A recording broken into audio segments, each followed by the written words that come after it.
Hey everyone, Framework Wellness. Stefanie Mustian, your seasonal architect here. Let's talk about transitioning to summer and what wellness looks like. So this month is all about nourishment, and I know that's a giant asterisk. Where am I going with this? Speaking of asterisks, I do have to say again, I'm not a doctor, I'm a registered architect and a yoga teacher. So anything I say is me being curious, and if it sparks any interest in you, here are the resources, and go ahead and dive in for yourself, because this is a very complicated subject. What nourishes each of us could not be more hyper individualized. So let's start with, for my American viewers out there, I hope this rings funny because it's not a medical term. It's just a really memorable acronym for how we eat. It's SAD crap. Nice. SAD CRAP, Americans eat sad crap. So the acronym is Standard American Diet of Carbs, Refined Sugars, Additives, and Processed Foods. So again, it's more of a memorable acronym to remind us of how a lot of us really do eat. And it's because it's available and it's affordable and it's what we're used to eating. But here's my counter to that for something that may actually feel more nutritious to you. If the rule is you're focusing on more seasonal things, more fresh food, and more nutrient-dense food, that generally means walking around the edge of the store, hitting all the refrigerated things and maybe the frozen vegetables, no problem with that, but nutrient-dense foods. The other cool thing is if you stay on the outside of the store, it may also curb some of your impulse buys for other things that you really don't need on the inside aisles. And again, that also saves you money. There's a lot of people who've tried it for a month and they've compared receipts, and it's either equal to or less than by eating food that's actually better for you anyway. So that's pretty cool. I'm attaching here a resource on seasonal food guides, and it's really easy. I know the grocery store usually has everything, even stuff that isn't in season. But this is a great way to remind ourselves, again, with the seasonal living, this may or may not be more nutritious and nourishing for you. Along with that, if you'd like to try juice, cold pressed juice may give you some additional benefits. So cold pressed juice is when the juice is not cooked and heated up. So the theory is that it retains more of the nutrients because you're just blending it cold instead of cooking it. Again, this is a huge asterisk because I know a lot of us are watching our blood sugar, but generally speaking, it can just be a nice add-on to what you're already eating in those lovely outer aisles that you're checking out, right? So here's another resource on that, all about juicing. And then talking about produce cleaning, because again, we know that there's a ton of stuff on our produce, but here is your no to low cost option, simply vinegar and water and soaking everything in a sink. And then I'm also including this more costly option that's called an ozone cleaner.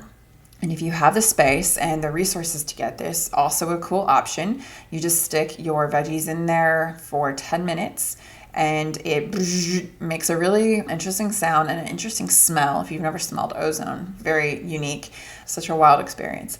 You stick the little blue rock in your sink and let it go. For soft fruits and veggies, you do that right before you eat it, right? Everything else, you can clean it, put it in your fridge and let it wait. The most important thing you can do that I think every one of us could actually benefit from is mindful eating. Slow down, chew your food, listen to your body. I love this idea that you choose what to eat and then your body chooses when it's had enough. How much more simple could it be? I am giving you permission to listen to yourself, to listen to your body.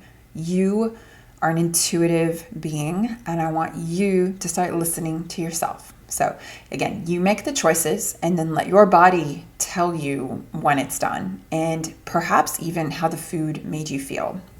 Mindful eating resource here, super cool. Check that out if it interests you. All right, moving on to self-care. We're again focusing on the face. So if you've seen any other videos from this month, we've got singing and we've got throat exercises and all that good stuff. Your throat and your nose are very closely connected. So I'm going to offer 2 wellness tips for you. The first is Neti Pot cleaning. So I have this ceramic Neti Pot that I use, and it comes with a little jar that had a spoon on it, but it's half a teaspoon. So you just scoop a half a teaspoon into here with clean water, distilled water, slightly warmed, and you just pour it in your nose, halfway, you pour it on the other side, and you are all done. Now, why do you need a Neti Pot? It's really good for clearing allergens out of your nose, reducing congestion, improving your sleep, and potentially improving your breath. Also, if you're ever sick and you just need to clear things out, keeping those sinuses moving is a great way to make sure things don't get into your lungs and everything else. I do have the Nelmed squeeze bottle. Use that gently, please. I've seen people go for it. It's funny, but I have the Nelmed with the little packets just in case I am clogged up, because this ceramic one works for gravity. And if your nose is a little too clogged up, go ahead and use that. I know that there are the mechanical ones that you stick on your face, but for me personally, there are so many parts to clean and wash every single day. I throw this in the dishwasher every night and just let it do its thing. And it's just one piece and it's dishwasher friendly and it's ceramic. I got really frustrated having to clean all of those plastic pieces and nooks and crannies, and then only using the packets that they provide with that got a little frustrating. This thing you can technically put any type of salt in it, but even their salt that's specifically formulated for this is significantly cheaper than buying pre-done packets. So worth considering. Go ahead and do the math if you want, because again, everyone's got their own choices. That is my preference. Interested to know what your preference is. The second thing you consider for oral and nasal health is a tongue scraper. So I don't know if you've ever paid attention. Again, I invite you to be intuitive. After meals, if you open up your tongue and look at it, sometimes it has this white coating on it, or it's a different color.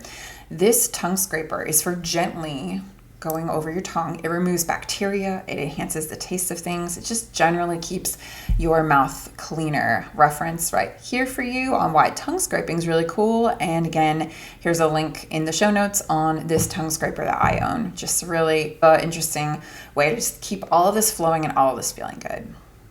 Lastly, talking about nourishment.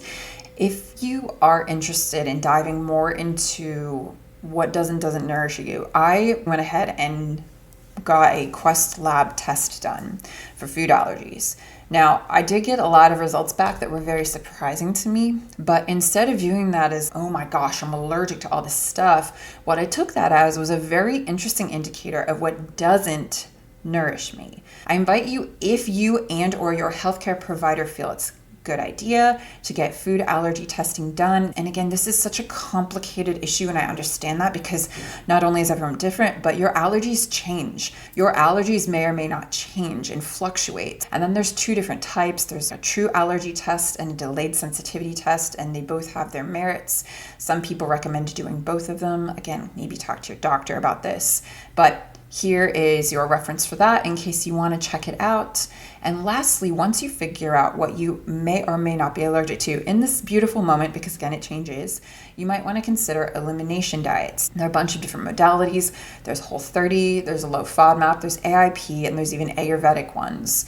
These are tools for clarity to get to know your body better, and hopefully there are not forever plans or set rules. But again, he gets way more into this than I do on all of the different options, and which may or may not be good for you. But again, the giant asterisk, just talk to your healthcare provider. In summary, we are looking at what is nourishing to us this season. We are talking about seasonal eating, maybe eating less sad crap, checking out what's local to us, maybe trying fresh juice, maybe cleaning our produce, maybe eating a little bit more mindfully. We're taking care of our nose with a Neti Pot, perhaps, maybe taking care of our tongue with a tongue scraper, and then maybe checking to see if we've got food allergies or sensitivities under guidance of our doctor. Maybe we're talking about elimination diets and how to best use these tools to get to know ourselves better and figure out what truly, genuinely nourishes us this season. I hope that helps. Can't wait to talk to you guys soon. Thanks so much.